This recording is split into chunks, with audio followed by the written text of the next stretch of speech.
Request कर रहे हैं कि आप अपने हर दुकान के वालों को कि आप अपना CCTV कैमरा लगाएं। तो हम कहते हैं वो तो लगाएंगे, लगा भी रहे हैं, कुछ नहीं अफोर्ड कर रहे हैं, लेकिन कहते हैं हर चौक में गवर्नमेंट भी करे। ये स्कीम भी निकली थी म्यूनसिपलिटी की, बंद होगी, कहाँ चली गई। मैं फिर अपील कर रहा हूँ और कमिश्नर साहब को लेटर दी है। 15/5 को मैंने लेटर कमिश्नर ऑफिस में दे के आया हूँ म्यूनसिपलिटी में। तो हमने ये रिक्वेस्ट की है कि CCTV कैमरा और हमने गवर्नर साहब से रिक्वेस्ट की है कि जहाँ पर जो गुटखा और चुटकी बंद हो, क्योंकि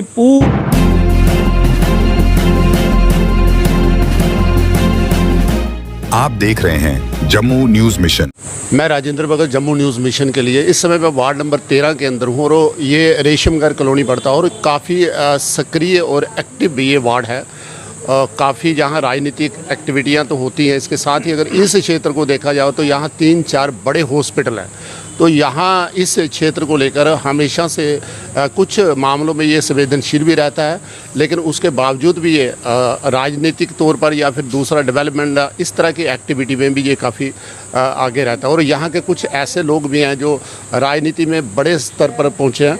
मेरे साथ इस समय पवन शर्मा जी हैं जो team may I help you नाम का एक ग्रुप चलाते हैं, जिसमें ये काफ़ी अच्छे सुझाव देते हैं और अपनी डिमांड्स को ऊपर राज्यपाल तक या फिर जो पुलिस से जुड़े हुए या सिक्योरिटी से जुड़े हुए जो लोग हैं उन तक भी पहुंचाते हैं। पहले पवन जी आपका स्वागत है।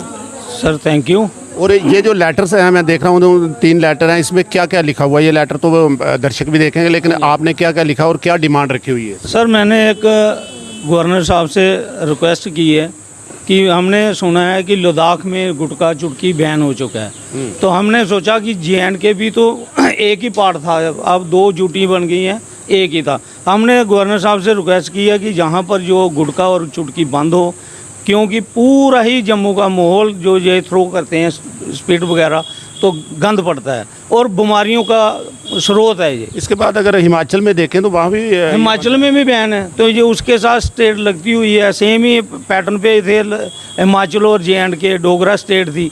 हम रिक्वेस्ट कर रहे हैं LG साहब से कि ये गुटखा और ये चुटकी जहाँ पर J&K में बंद हो, J&K यूटी में। नंबर 2 हमने एक रिक्वेस्ट लिखी है IG क्राइम को और एक लिखी है कमिश्नर म्यूनसिपलिटी को कि जहाँ पर 3-3 हॉस्पिटल बन गए हैं, क्राइम रेट बहुत ज़्यादा हो गया है, क्योंकि बार बार से लोग आते हैं, कहाँ से कौन आ रहा है हमें कोई पता नहीं है। तो मैंने एक रिक्वेस्ट की है कि जहाँ पर सोलर लाइट हो हर चौक पे, बख्शीनगर हो गया, मेसपुरा हो गया, रेशमगढ़ कॉलोनी होगी, नियर वाई जो हॉस्पिटल के हैं। तो नंबर 2 CCTV कैमरा हो, ताकि कल को अगर कोई हादसा होता है तो बंदा ट्रेस तो हो। अब पुलिस ने एक अच्छा अभियान चलाया है कि दुकानदारों को रिक्वेस्ट कर रहे हैं कि आप अपने हर दुकान के वालों को कि आप अपना CCTV कैमरा लगाएं। तो हम कहते हैं वो तो लगाएंगे, लगा भी रहे हैं, कुछ नहीं अफोर्ड कर रहे हैं, लेकिन कुछ कोशिश कर रहे हैं, लगे भी हैं। तो हम कहते हैं हर चौक में गवर्नमेंट भी करे। ये स्कीम भी निकली थी म्यूनसिपलिटी की, बंद होगी, कहाँ चली गई। मैं फिर अपील कर रहा हूँ और कमिश्नर साहब को लेटर दी है। 15/5 को मैंने लेटर कमिश्नर ऑफिस में दे के आया हूँ म्यूनसिपलिटी में। तो हमने ये रिक्वेस्ट की है कि CCTV कैमरा और सोलर लाइट्स चौक में। पवन जी अगर देखें तो जो BC रोड से अगर जो बस स्टैंड है, क्योंकि बस स्टैंड हमेशा से सक्रिय रहता है, तो कोई भी पेशेंट आएगा पहले बस स्टैंड ही आएगा। बस स्टैंड से फिर वो सुपर स्पेशलिटी जाएगा या फिर सिटी हॉस्पिटल या फिर JMC कहीं भी जाएगा। लेकिन वहाँ से निकलने का जो वार्ड नंबर 13 के अंदर या जम्मू वेस्ट को जब हम इंटर करते हैं तो वहाँ एक गुफानुमा रास्ता पड़ता है जो सुपर स्पेशलिटी के बिल्कुल सामने है। आए दिन वहाँ पर क्रिमिनल एक्टिविटी होती है, क्राइम होते हैं, पर्स छीनना, मारदाड़, इस तरह की वारदातें होती हैं। लेकिन वो क्षेत्र जो है 2 पुलिस स्टेशनों के अधीन बंटा हुआ है। एक बस स्टैंड है, गुफा के आदि गुफा के मतलब नापा जाता है, आदि गुफा के उस क्षेत्र में वो बस स्टैंड पुलिस स्टेशन, और इस तरफ का जो है वो बख्शीनगर है। लेकिन क्राइम यहाँ रुकता नहीं है, आज भी वहाँ पर अंधेरा है।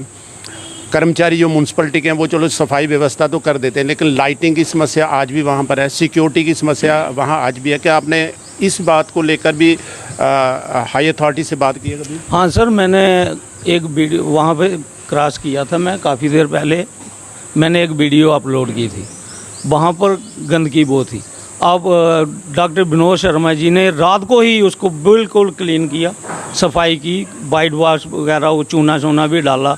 फिर उन्होंने मुझे कहा कि पवन जी हम यहाँ पर एक लाइटें लगाएंगे 2, कहा था, लेकिन अभी तक लगी नहीं है। मेरा ख्याल में विदिन डे लग जाएंगी। और उन्होंने बोला था हम एक 16 शौचालय वहाँ पर बनाएंगे वो, लेकिन वहाँ पर मसला ये आ रहा है कि वो जो लैंड है वो लैंड बढ़ती है सेरिकल्चर वालों की। तो मैं सेरिकल्चर डायरेक्टर ऑफिस में भी गया, उधर मैडम थी इंचार्ज, उन्होंने बोला था मैं डायरेक्टर साहब से बात करूँगी। मैंने कहा मैडम गवर्नमेंट तो गवर्नमेंट काम है ना कि बीच में कोई और है, तो आप अगर परमिशन दें तो म्यूनसिपालिटी वाले बोल रहे थे हम यहाँ पर 16 बनाएंगे। तो उनका कहना था अगर 16 वहाँ पर शौचालय बन जाता है तो उससे क्या होगा, वहाँ इनका एक बंदा बैठा होगा तो वो लुक आउटर करेगा, थोड़ा सा क्राइम रेट थोड़ा सा उसमें फ़र्क पड़ेगा। लेकिन मैं एसएसपी अपने विनोद शर्मा जी से भी रिक्वेस्ट करूँगा कि रात को वहाँ पर 2 बंदे अपॉइंट किए जाएँ कि रात को अंधेरा है, एक तो अंधेरा है, एक गुफा है, तो अकेला बंदा कोई आ रहा है तो कुछ भी हो सकता है। ऐसे काफ़ी मामले आए हैं जो सुपर स्पेशलिटी के जो पेशेंट हैं वो जब बीसी रोड में जाते हैं या देर सवेर वहाँ आते हैं तो काफ़ी लोग जो है लूटे गए हैं। लेकिन बहुत से लोग ऐसे हैं जो कंप्लेन ही नहीं करते हैं, किसी का मोबाइल छीन लिया जाता है, किसी से पैसे छीन लिए जाते हैं और सारे मामले जो हैं वो पुलिस तक नहीं पहुँचते हैं। हालांकि वहाँ क्राइम बहुत ज़्यादा संख्या में होता है और वहाँ रास्ते भी 2-3 तरह के हैं। जब वहाँ कोई सिक्योरिटी या पुलिस के कर्मचारी लगते हैं तो वहाँ काफ़ी फ़र्क पड़ता है, लेकिन उसके बावजूद 2-4 दिन के बाद फिर वो स्थिति बन जाती है। सर मैंने यही कहा ना कि वहाँ पर परमानेंट शाम को 2 बंदे अपॉइंट हों ताकि वो अपना वहाँ पर रहें ड्यूटी पर, तभी होगा। मैं आज भी गया कल गया निकला तो वहाँ पर वही हालत था।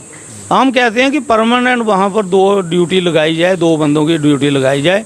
प्लस ये है कि आपने जैसे बोला कि 2 थानों का, आज गवर्नमेंट का पुलिस का ये एक इशू हो चुका है कि कोई नो एरिया नहीं है, एरिया वाइज ख़त्म हो गया। वो होता है कहाँ के क्राइम हुआ है रिपोर्ट लगाने के लिए, लेकिन ड्यूटी के लिए कोई एरिया डिवाइड नहीं है। पुलिस ने जहाँ मर्जी जो पुलिस वाला अवेलेबल है वो एक्शन ले सकता है। तो वो डिवाइड वाला रूल तो आजकल गवर्नमेंट ने ख़त्म ही कर दिया। नंबर 2 आपने अभी जैसे कहा कंप्लेन क्या होती, कोई पुंछ से आ रहा है बेचारा, कोई मेंढर से आ रहा है, कोई किश्तवाड़ से आ रहा है, उसके साथ कोई मिस हैपनिंग हो जाती है तो वो बेचारा वो वहाँ चलाता है, 10 मिनट शोर में चाहता है, चले जाता है। कंप्लेन उसको पता ही नहीं कहाँ करनी है क्योंकि वो हॉस्पिटल में आया हुआ है, पहले दुखी है। तो मैं खुद मेरा मोबाइल वहाँ हॉस्पिटल से कोई ले गया लेबर वाला, मेरा खुद मेरे साथ बात तो सक्रिय है सभी हॉस्पिटलों में इस तरह के मामले। सर आपका नाम?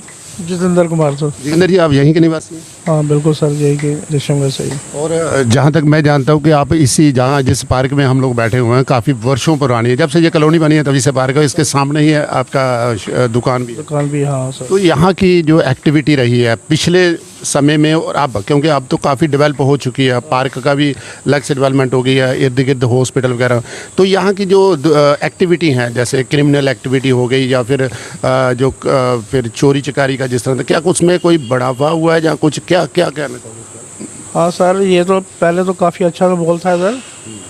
अब जब ये हॉस्पिटल बन गया उसकी वजह से क्रिमिनल बढ़ गया, इनका नशे की आदतें बढ़ गई हैं।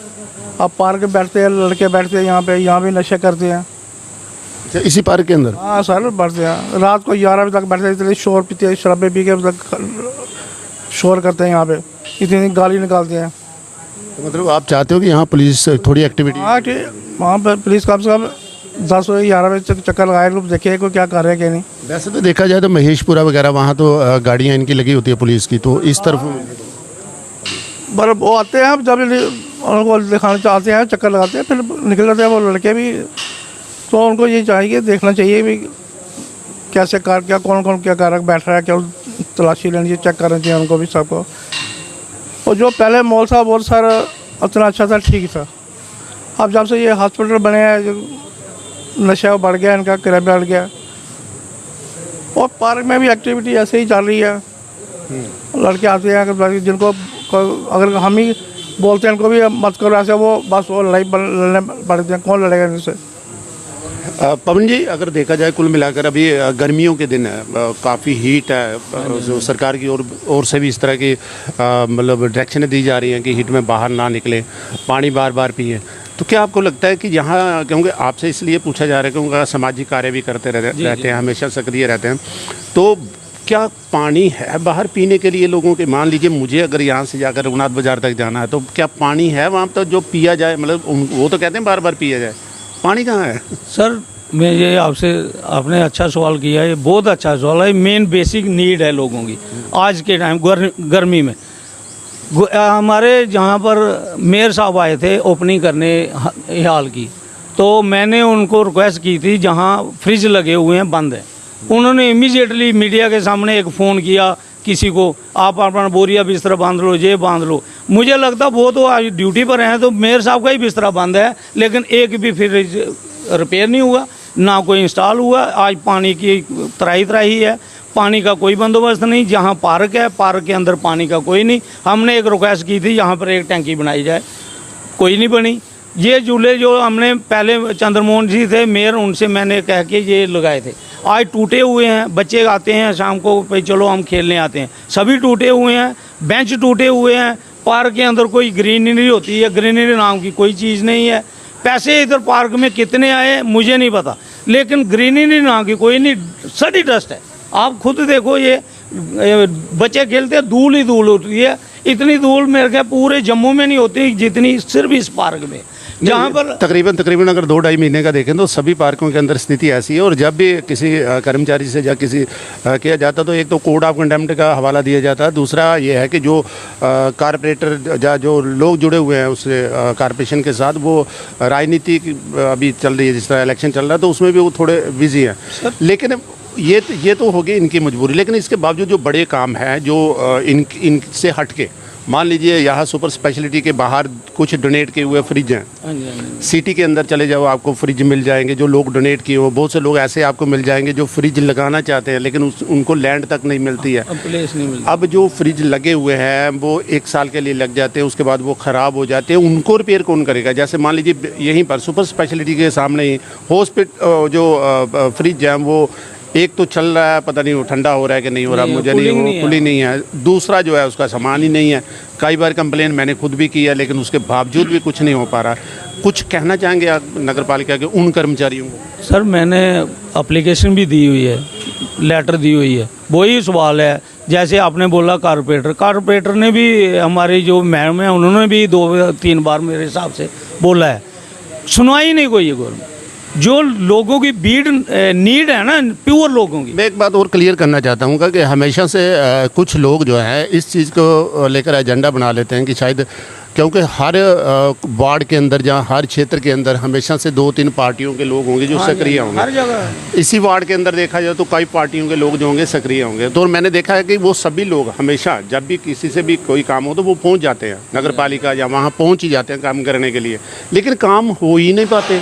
सर बहुत अच्छा सवाल किया आपने कि जहाँ पर बहुत लड़के जो एक्टिव हैं, अलग अलग अपने सिस्टम से काम कर रहे हैं, सभी अप्रोच कर रहे हैं। अभी मैंने जहाँ पर डंपिंग पॉइंट था तो लोगों से अपील की, हमने डंपिंग पॉइंट उठाया, म्यूनसिपलिटी ने भी हमारा साथ दिया। ये नहीं हुआ कि म्यूनसिपलिटी ऐसे काम पे दिया, और लोगों ने भी साथ दिया, पूरी कॉलोनी ने साथ दिया। आज बिल्कुल साफ सुथरा है। नहीं, जो डंपिंग आपने कहा उठाने के लिए, वो 2-3 लोग उठाने के लिए आए थे जो आपसे रोज मिलते हैं। हाँ जी, हाँ जी। आधे वो होंगे जो आपके इर्द गिर्द रहते होंगे। इसमें मेन म्यूनसिपलिटी ने क्या किया? उसमें क्या उन्होंने कोई स्पेशल आए थे, स्पेशल करने के लिए आए थे? वो तो वही लोग थे ना जो रोज आते हैं। हाँ जी, वो जो रूटीन वाले जो सफाई करने रोज आते हैं, वो उन्होंने उठा लिया। लेकिन मैंने एप्लीकेशन और दी हुई है कमिश्नर साहब को कि जहाँ पर जो छोटी छोटी गलियाँ हैं, जहाँ पर ये अपना गाड़ी नहीं जा रही है, तो मैंने एक एप्लीकेशन लिखी है, कमिश्नर साहब के ऑफिस टेबल पे पड़ी होगी कि ई रिक्शा में दिए जाएं।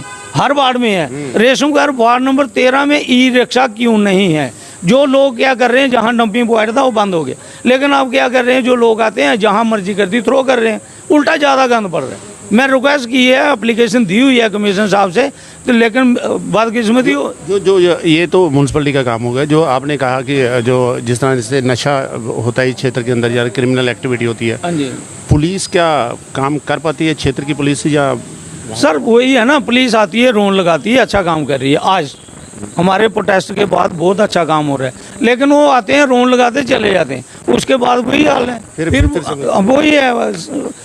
इसके बारे में कोई परमानेंट 1-2-4 बंदे इस पार्क में ड्यूटी हो, जो 2 घंटे के बाद रोन लगाएं, मतलब कभी भी एंट्री कर, और टाइम टेबल कोई ना हो उनका, क्योंकि ये नहीं है कि उनको पता हो इतने बजे आते हैं, इतने बजे चले जाते हैं। वो नहीं हो, रूटीन चेक में हो, और स्पेशल जैसे बोलते हैं ना, ऑन स्पॉट कभी आए चले गए, ऐसे रोड में 2 पुलिस वाले हमें मिल जाएं जो रोड लगाएं, तो मुझे लगता है थोड़ा फर्क पड़ेगा। इस तरह से अगर आप देखें तो यहाँ पर भी अगर देखें कर्मचारी, अभी जो म्यूनसिपलिटी के कर्मचारी हैं हमारे कैमरे के इर्द गिर्द, वो बेचारे अभी भी सफाई कर रहे हैं, जो डेली करते हैं वो तो कर रहे हैं। जो स्टाफ है वो अच्छा काम कर रहा है, सफाई कर रहा है, लेकिन वर्कलोड ही इतना है, स्टाफ क्या करेगा।